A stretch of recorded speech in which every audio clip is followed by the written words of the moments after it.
Assalamualaikum warahmatullahi wabarakatuh. Gimana kabarnya semua adik-adik, anak-anakku sekalian? Kali ini kita akan membahas tentang distribusi peluang binomial. Bersama saya Jumri Rahman 07, kita akan membahas secara lengkap sebagai berikut.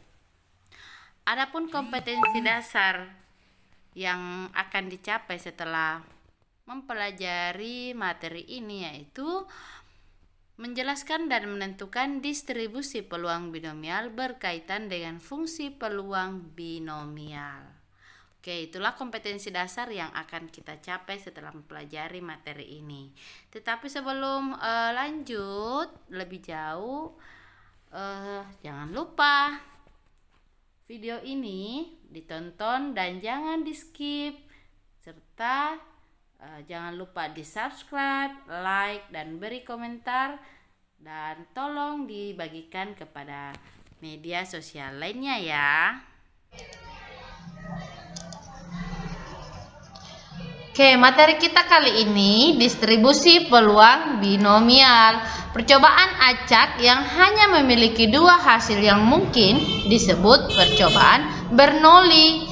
Nah, percobaan Bernoulli yang diulang sebanyak sekian kali atau sebanyak n kali, itulah yang disebut percobaan binomial. Jadi, saya bisa mengatakan bahwa percobaan binomial dapat didefinisikan sebagai percobaan yang memiliki dua hasil yang mungkin dan dilakukan secara berulang sebanyak n kali. Jadi, dia memiliki dua hasil yang mungkin dan dilakukan secara berulang sebanyak n kali.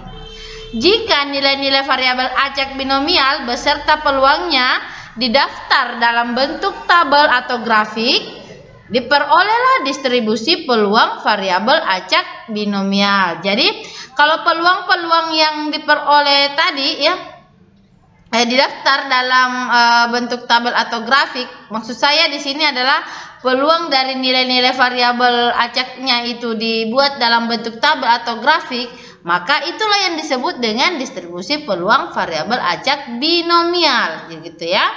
Jadi, distribusi peluang variabel acak binomial juga disebut distribusi binomial, atau sederhananya kita sebut saja distribusi binomial. Nah, peluang suatu nilai variabel acak binomial dinamakan peluang binomial. Oke, saya kira dari sini kalian sudah paham apa itu pengertian dari distribusi peluang binomial. Nah, saya ulang lagi ya. Percobaan binomial itu adalah percobaan yang punya dua hasil dan dilakukan secara berulang, ya, berulang-ulang sebanyak sekian kali, sebanyak n kali. Kalau dia didaftar dalam nilai peluangnya itu didaftar dalam tabel atau grafik, nah terbentuklah distribusi peluang binomial. Itulah yang dimaksud dengan distribusi peluang binomial. Oke, kita lanjut. Adapun sifat-sifat percobaan binomial yang pertama, jadi dari definisi tadi kita bisa turunkan beberapa sifat percobaan binomial. Yang pertama, percobaan dilakukan secara berulang-ulang sebanyak n kali. Kemudian, setiap percobaan memiliki dua kemungkinan hasil. Nah, dua kemungkinan hasil ini adalah dua kejadian yang saling berkomplement. Jadi nanti kalau kita berbicara percobaan binomial, hasilnya itu bisa, ya, kita bisa golongkan masuk kejadian sukses dan kejadian gagal. Jadi kita berbicara kalau kemungkinan dalam percobaan binomial, kita berbicara sukses, gagal, baik. Misalnya ada persoalan baik, cacat. Misalnya kita berharap baik, berarti percobaan gagalnya itu adalah kalau muncul cacat. Misalnya kita berharap misalnya pertumbuhannya naik atau penghasilan naik, maka gagalnya itu adalah kalau dia turun, gitu. Jadi kita hanya berbicara dua kemungkinan, sukses, gagal. Ya, dalam kejadian misalnya baik, cacat, naik, turun, jual, beli, hidup, mati, dan sebagainya, yang saling berkomplement, ya. Kita ulang, yang pertama tadi dilakukan secara berulang-ulang, yang kedua memiliki dua kemungkinan hasil atau dua macam kejadian yang saling berkomplement. Kemudian sifat percobaan binomial yang ketiga yaitu peluang setiap kejadian tetap. Jadi peluang pada percobaan pertama misalnya 1/2, percobaan kalau dilakukan lagi ke yang kedua kali tetap 1/2 dan seterusnya. Jadi peluang setiap kejadian pada setiap percobaan itu selalu tetap. Dan jumlah peluang 2 kejadian sukses ditambah gagal itu harus sama dengan 1.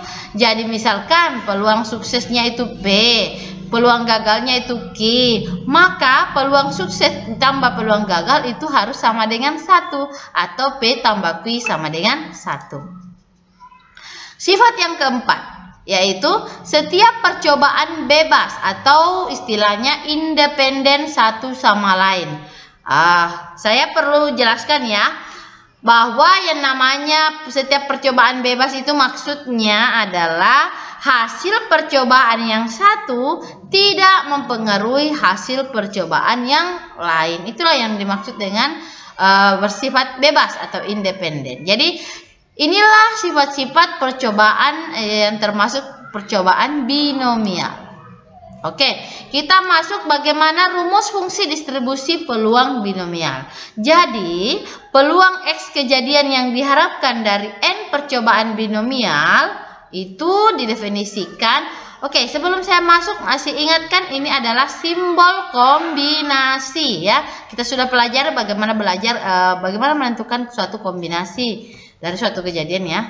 Bagaimana menghitung kombinasi saya sudah pernah berikan di video-video sebelumnya. Oke. Jadi peluang X kejadian yang diharapkan dari N percobaan binomial dirumuskan Fx. Jadi kadang kita bisa pakai ini ya, simbol Fx, bisa juga kita pakai simbol Px sama dengan X. Itu sama dengan P X NP. X itu adalah kejadian yang diharapkan. N itu adalah jumlah percobaan, berapa kali percobaan itu ya. Kemudian P itu adalah peluang kejadian yang diharapkan. Jadi peluang sukses.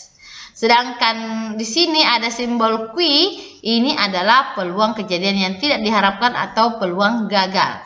Jadi rumus binomial itu Px sama dengan X sama dengan Px NP. X diharapkan, N jumlah percobaan, P kejadian yang peluang kejadian diharapkan atau peluang sukses. Rumusnya adalah kombinasi X dari N. P pangkat X, Q pangkat N dikurang X. Saya ulang, rumusnya adalah kombinasi X dari N, P pangkat X, Q pangkat N dikurang X. Oke, kita masuk di contoh berikutnya. Oke, kita masuk contoh pertama. Dalam pelemparan mata uang sebanyak 10 kali, tentukan probabilitas atau peluang mendapat 8 kali kemunculan gambar.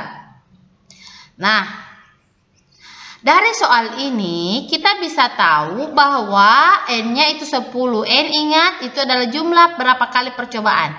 Ini terjelas di soal dikatakan pelemparan mata uang sebanyak 10 kali, berarti N-nya 10.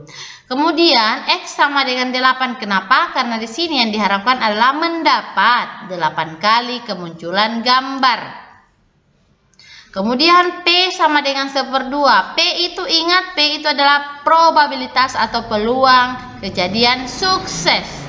Nah, karena di sini yang diharapkan adalah munculnya gambar, berarti peluang sukses itu sama dengan peluang munculnya gambar. Nah, pada sekeping uang logam, ruang sampelnya itu AG. Ya, masih ingat ya? AG cuma 2. Ya, jumlah titik sampelnya cuma 2 AG. Banyak gambar yaitu cuma 1, yaitu cuma G. Jadi kita tulis P kan rumus peluang banyak kejadian per ruang sampel ya. Karena banyak gambarnya cuma 1, ruang sampelnya 2, titik sampelnya 2, berarti peluangnya 1/2. Kemudian lanjut kita cari Q-nya. Q itu adalah peluang kejadian gagal. Nah, tadi kalau sukses itu kalau muncul gambar, berarti kalau Q kalau yang muncul bukan gambar. Caranya kita dapat Q, kita sudah tahu P, berarti kita bisa cari 1 dikurang P. P-nya itu 1/2, kita substitusi saja. 1 dikurang 1/2 sama dengan 1/2. Nah, selanjutnya kita bahas Px sama dengan 8. Tadi X-nya, X kecil 8 ya. Px sama dengan 8 sama dengan P8 10/2. Ini PXNP. X-nya 8, N-nya 10, P-nya 1/2. Sama dengan kombinasi 8 dari 10. Ingat tadi rumusnya, masih ingat kan rumusnya tadi ya? Kombinasi X dari N. Ya, ini kebetulan X-nya 8, N-nya 10. Berarti kombinasi 8 dari 10. Dikali P. P-nya itu adalah 1/2. Berarti P pangkat tadi P pangkat X. X-nya tadi 8. P-nya 1/2. Berarti 1/2 pangkat 8. Dikali Q.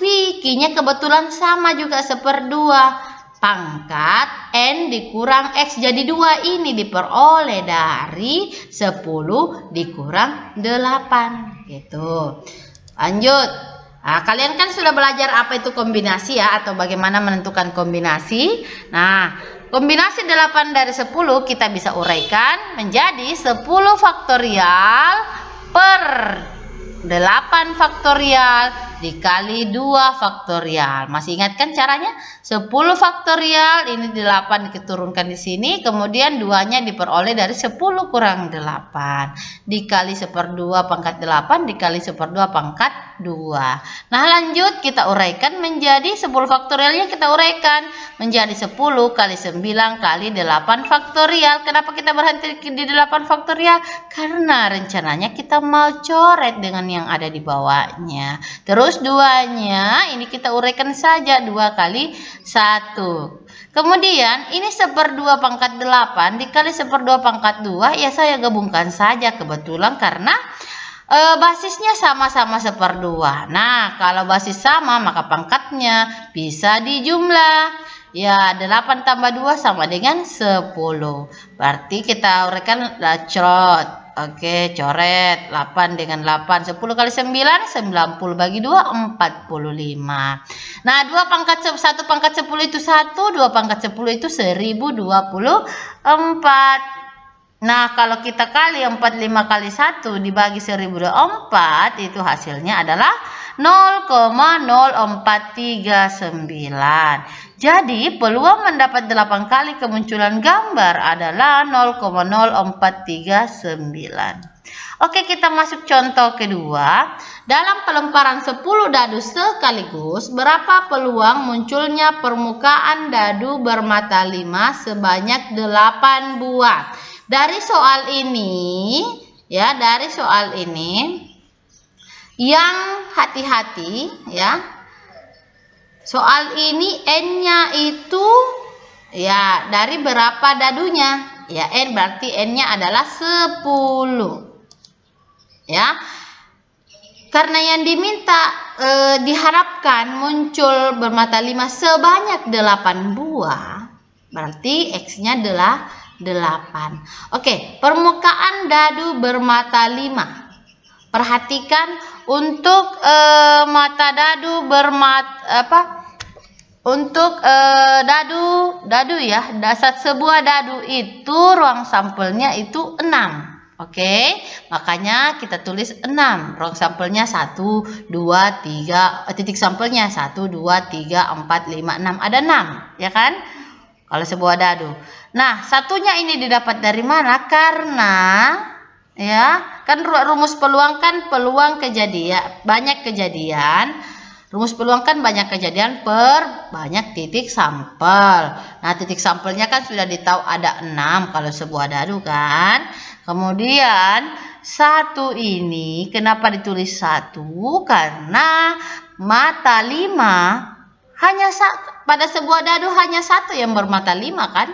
Hanya 1 sisi kan bermata 5, makanya kita tulis 1/5. 6. Banyak kejadian per ruang sampel.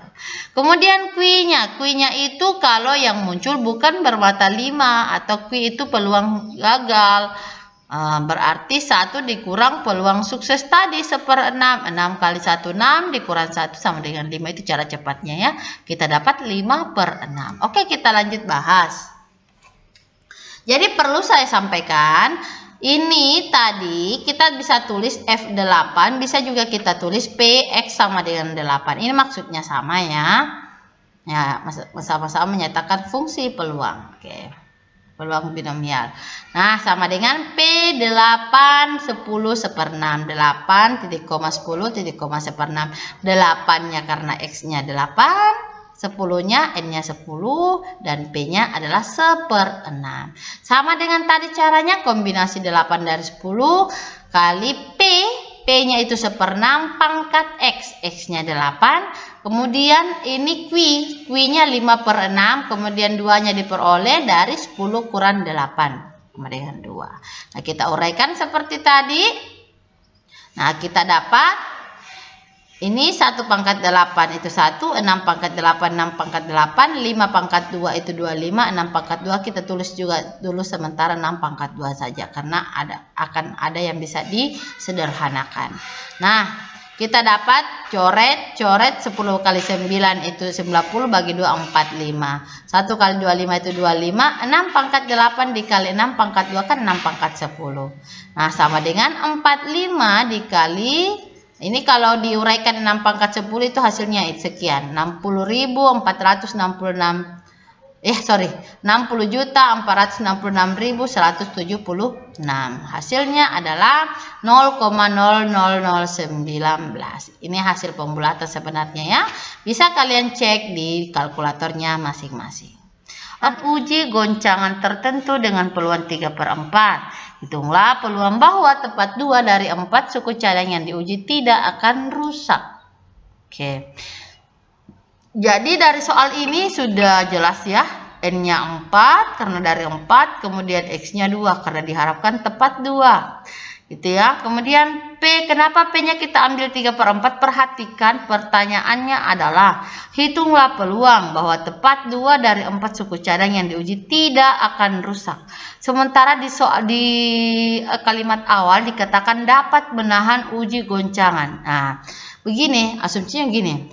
Kalau dia dapat menahan uji goncangan tertentu, berarti suku cadang itu tidak akan rusak. Berarti P-nya ya kalau sukses berarti dia tidak akan rusak. Berarti P-nya berarti dia bisa menahan uji goncangan tertentu. Berarti P-nya kita ambil 3/4. Kemudian Q-nya atau kalau dia gagal artinya suku cadangnya rusak atau tidak dapat menahan uji goncangan tertentu, berarti dia gagal.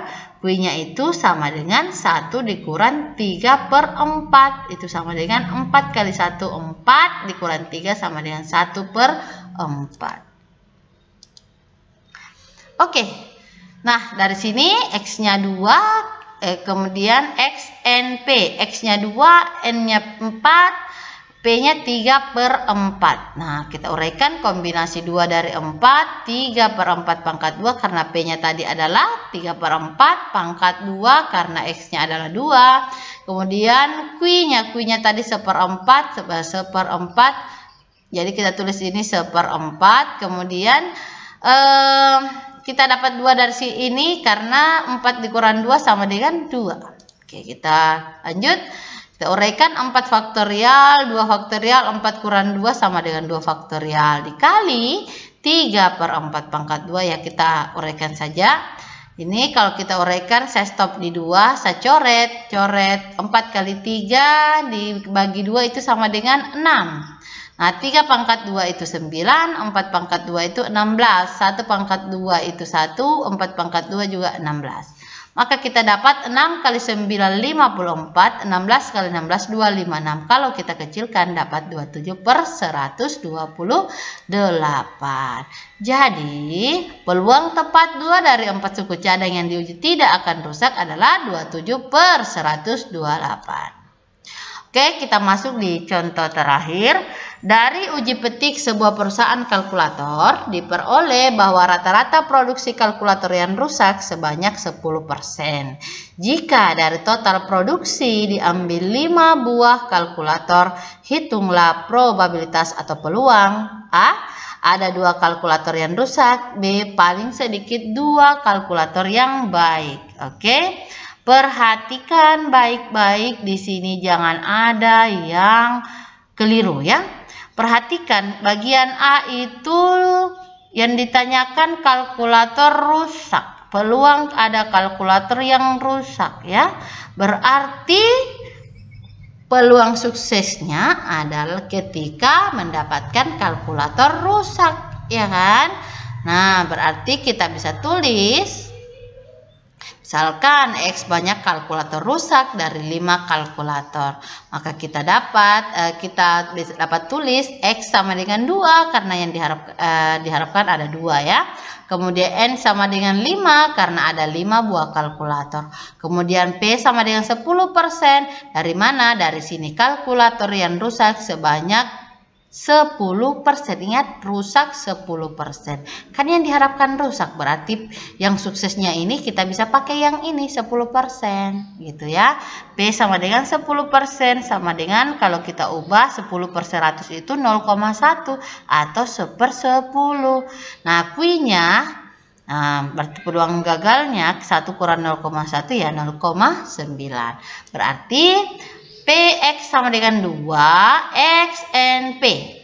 X-nya 2, N-nya 5, P-nya 0,1. Kita masukkan kombinasi 2 dari 5, P-nya 0,1, X-nya pangkat 2, kemudian di sini Q-nya 0,9, 5 dikurang 2 sama dengan 3. Oke, kita sederhanakan, kita uraikan 5 faktorial per 2 faktorial, 5 kurang 2, 3 faktorial.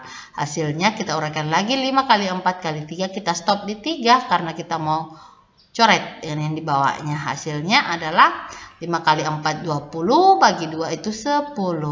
Nah, ini 0,1 kita bisa tulis 1/10 kan. Kemudian 0,9 kita bisa tulis 9/10.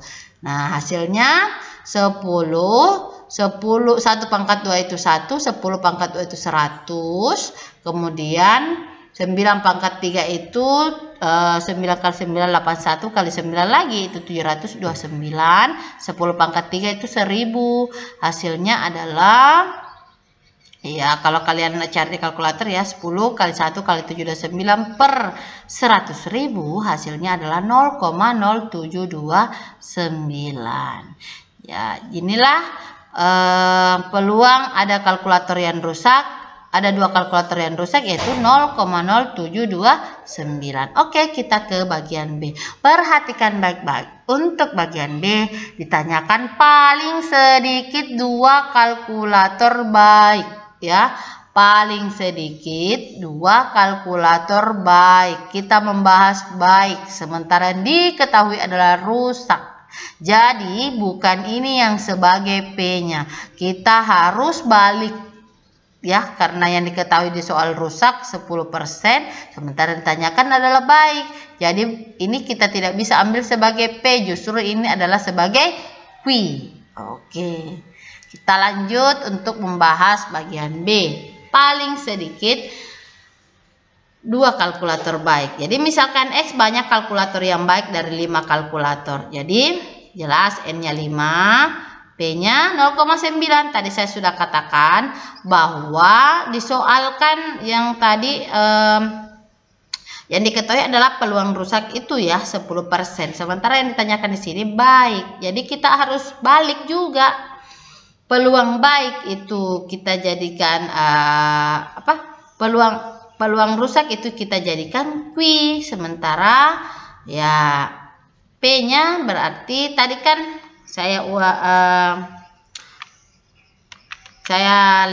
kita lihat dulu tadi kan ini rusak 10%. P ini ya. P 10% atau 0,1, Q 0,9. Ini kan yang rusak. Nah, berarti karena yang ditanyakan yang baik, berarti kita balik saja P jadi Q jadi P. Oke. Makanya di sini P-nya itu sama dengan 0,9. Q-nya 0,1. Jadi peluang paling sedikit 2 kalkulator baik. Ingat kata-katanya, paling sedikit 2 kalkulator baik. Kalau kata paling sedikit berarti bisa di atasnya tapi tidak boleh di bawahnya. Bisa di atasnya lebih dari 2, bisa 2 ke atas, 2, 3 dan seterusnya bisa, tapi tidak boleh di bawahnya. Itu kata paling sedikit. Kalau kata paling banyak berarti bisa di bawahnya tapi tidak boleh di atasnya. Kalau dikatakan paling banyak 1 berarti bisa 0, bisa 1, tapi tidak boleh 2. Itu harus dipahami ya, kata paling sedikit atau paling banyak. Di sini yang diminta adalah paling sedikit. Nah, paling sedikit berarti PX lebih besar 2. Berarti bisa di atasnya, tidak boleh di bawahnya. Oke.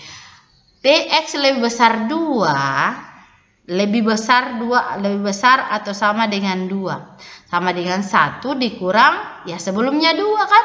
Ini kan PX lebih besar 2 maksudnya 2 ke atas. 2, 3, 4, 5. Berarti sama saja kalau saya pakai rumus komplemen. Ingat kan rumus komplemen? 1 dikurang yang bukan lebih dari atau sama dengan 2. Atau 1 dikurang PX kecil dari 2. Gitu. Jadi kalau PX lebih besar 2 ya sama dengan 2 berarti kita ambil 1 dikurang di bawahnya 2 gitu ya.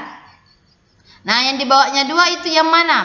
X sama dengan 0 dan X sama dengan 1. Nah kita uraikan, kalau X sama dengan 0 berarti kombinasi 0 dari 5 0, ya kombinasi 0 dari 5 0,9 pangkat 0 dikali 0,1 pangkat 5. Dari sini ya P nya 0,9, Q nya 0,1. 0, kemudian 5 kurang 0 itu 5 itu ya. Kemudian X sama dengan 1 berarti kita ganti lagi X nya di bawah sama dengan 1. Kombinasi 1 dari 5 0,9 pangkat 1 karena X nya 1, 5 dikurang 1 sama dengan 4. Nah kita uraikan seperti tadi, 5 faktorial dan seterusnya. Ini juga kita uraikan faktorialnya, 5 faktorial per 1 faktorial dikali 4 faktorial. Hasilnya adalah, ini kan hasilnya 1 ya. Kalau 0 di bawah itu pasti 1 hasilnya. Kemudian 0,9 pangkat 0 itu juga 1. 0,1 pangkat 5 itu berarti 0,0001. Bisa dicek di kalkulator lah. Tambah ini 5 faktorial per 1 faktorial kali 4 faktorial. Ini kalau kita uraikan, kalau cuma selisih kalau di bawahnya itu 1, berapapun n-nya di atas tetap sama dengan n yang di atas ya. Ingat kalau 1 di bawahnya itu maka sama dengan nilai yang di atasnya ini. Karena 5 di atasnya berarti kita ini sama dengan 5. 0,9 pangkat 1 itu 0,9. 0,1 pangkat 4 itu berarti 0,0001. Hasilnya kalau dikali itu sama dengan 1 dikurang 0,00046. Nah, kalau dikurang 0,99954. Jadi, peluang paling sedikit 2 kalkulator baik adalah 0,9954. Oke, mudah-mudahan saya berharap kalian semua memahami. Dan sebelum saya tutup pembelajaran ini, saya berharap para anak-anakku sekalian, adik-adik sekalian di rumah yang lagi belajar peluang distribusi peluang binomial, materi prasyaratnya jangan kalian lupa. Harus kalian betul-betul pahami satu, kalian pahami peluang. Bagaimana cara menentukan peluang. Kemudian yang kedua, kalian juga harus pahami kombinasi ya. Itu Dua hal yang harus kalian pahami dulu, baru kita belajar distribusi peluang binomial. Mudah-mudahan semua yang sudah menonton ini bisa memahami, dan mudah-mudahan apa yang saya sampaikan ini bisa bermanfaat. Oke, sampai ketemu di video-video selanjutnya. Assalamualaikum warahmatullahi wabarakatuh.